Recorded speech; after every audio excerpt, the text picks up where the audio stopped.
Hello friends, in filing of your income tax return, what is the major part you have to see in the AIS?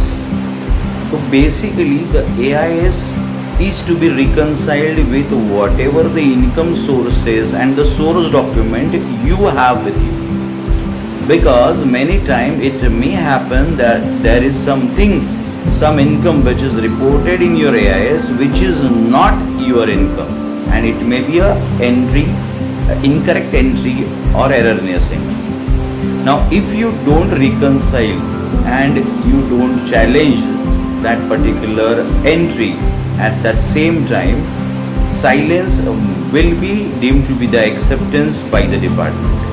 तो department कहेगा कि भाई आपने इसके ऊपर कुछ चैलेंज नहीं किया, इसका मतलब ये आपका इनकम है और ये इसके लिए आपको टैक्स पे करना है, और जबकि आपका वो इनकम ही नहीं है और गलती से वो एंट्री आपके एआईएस में रिफ्लेक्ट हो रही है, तो आपको उसको एक्सेप्ट नहीं करना है. You have to reject it, you have to challenge it, and therefore AIS reconciliation is very important.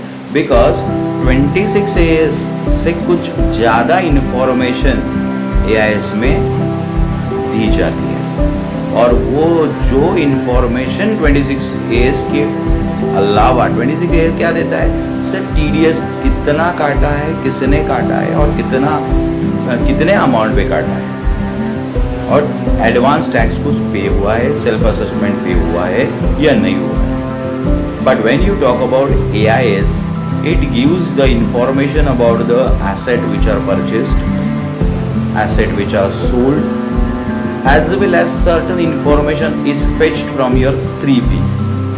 So ये सारा एक जगह आपको रिकंसाइल करना है, और सबसे इम्पॉर्टेंट चीज़ ये है कि आप जिस डेट का AIS निकाल के रिकंसाइल कर रहे हो, please make sure that the date and that reconciliation note should be of that date, because in future if that AIS is upgraded, क्योंकि AIS और 26 AS ये डायनामिक है.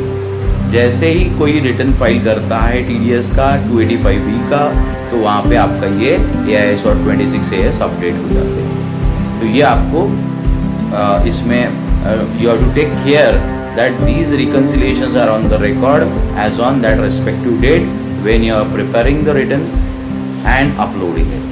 Thank you very much.